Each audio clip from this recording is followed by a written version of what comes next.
Fala, meu querido terceirão, tudo bem com vocês? Saudades das nossas aulas, saudades dos nossos encontros. Na última videoaula, nós falávamos com vocês sobre texto, coesão e coerência. Lembrando, texto é uma manifestação individual, coesão é a estrutura do texto, a arrumação dos parágrafos e coerência é a lógica interna do texto. Hoje nós vamos falar sobre os tipos e mecanismos de coesão textual. Eu gostaria que vocês acompanhassem aqui com a gente pelo PowerPoint. Tipos de coesão. Coesão referencial. Nós comentamos na última videoaula e vou voltar a repetir. É quando um termo ou expressão substitui, refere-se a um outro pertencente do universo textual.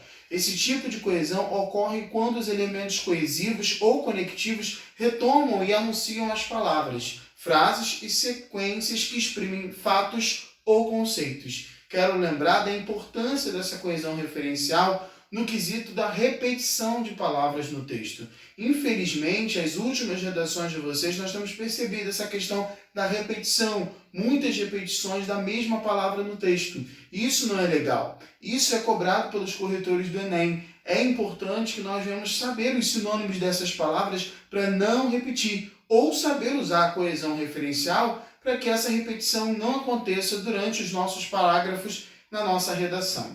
Coesão sequencial ocorre por meio dos componentes do texto que estabelecem relações semânticas entre orações, períodos, parágrafos, à medida que o texto progride. E aí, a coesão sequencial ela estuda mais essa questão da concordância verbal, nominal, as conjunções, qual é a função da conjunção, é ligar um termo ao outro, uma oração a outra, a questão da regência verbal, nominal. Todos esses itens é muito trabalhado na questão da coesão sequencial, porque ela vai estabelecer justamente esse ritmo da gramática no próprio texto. E aí nós temos aqui mecanismos de coesão referencial. Anáfora. A anáfora ocorre quando um termo já dito, referente, é recuperado por meio de um outro item coesivo depois. E aí temos um exemplo aqui. Em tudo que a natureza opera, ela nada o faz bruscamente. Ela se remete à natureza.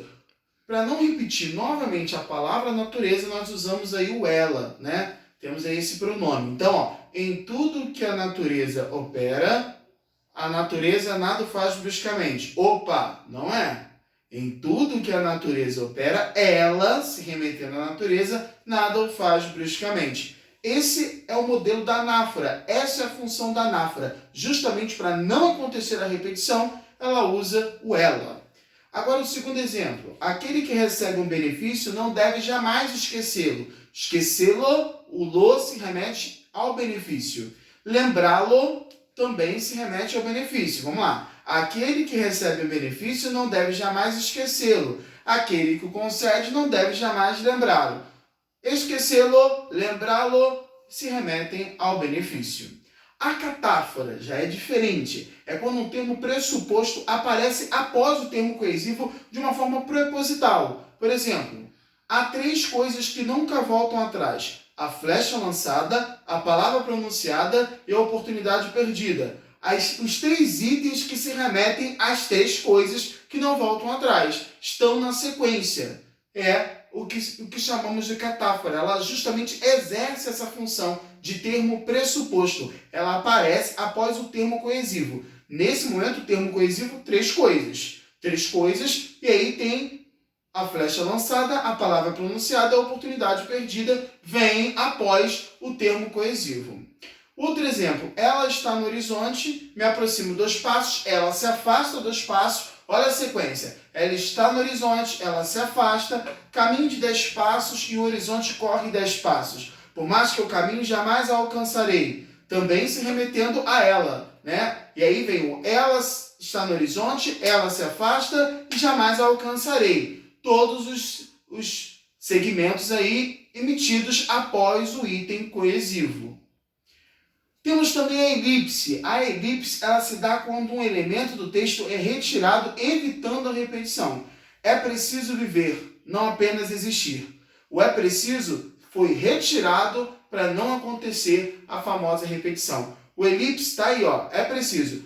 Não encaixaria nós falarmos é preciso viver, é preciso não apenas existir. Quando eu falo é preciso viver, não apenas existir, você já entende que foi retirado esse é preciso para não ocorrer uma repetição na frase, ok? Reiteração é decorrente da repetição do mesmo item lexical de outros procedimentos já mencionados acima, como empregos de sinônimos e heterônimos. Questionar não é duvidar, questionar é querer saber mais. Coragem é resistir ao medo, coragem não é a ausência do medo. Na reiteração é comum, é normal, é essencial a repetição. Na reiteração é válido essa repetição. Prestem atenção que elas são diferentes. Algumas eliminam para não acontecer a repetição. Já a reiteração ocorre, já é decorrente de uma repetição. Mecanismos de coesão sequencial. Justaposição serve para estabelecer a sequência no texto, indicando o tema, a mudança do assunto, a sequência temporal, a ordenação e a ordem dos assuntos do texto. Fazendo um balanço do que se discutia até o momento, constata-se que os modelos apresentados são excessivamente redutores. Temos aí, um exemplo. Primeiro fazemos nossos hábitos, depois nossos hábitos nos fazem. Ou seja, a justaposição ela vai servir para estabelecer essa sequência de indicação.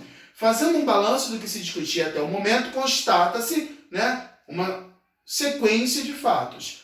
No segundo exemplo, primeiro fazemos nossos hábitos, depois nossos hábitos nos fazem, também como aí estabelecendo uma sequência no texto. A justaposição ela vai estabelecer sequência e é o que nós mais utilizamos no nosso texto dissertativo. A sequência de ideias, a sequência de frases, a sequência de orações, a lógica interna do texto sendo manifestada aqui através da justaposição. Conexão.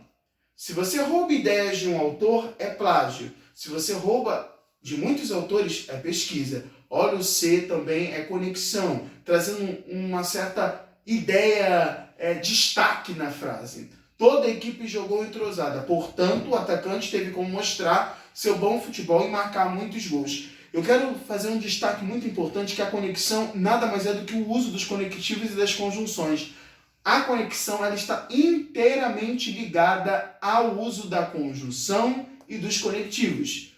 A conexão, vou voltar a repetir, galera, está ligada inteiramente aos conectivos e às conjunções que usamos. Ou seja, o logo, o todavia, o no entanto, o entretanto, o nem, o mas também, mais ainda, todos os conectivos estão inseridos no pacote da conexão. E é isso. Por hoje é só.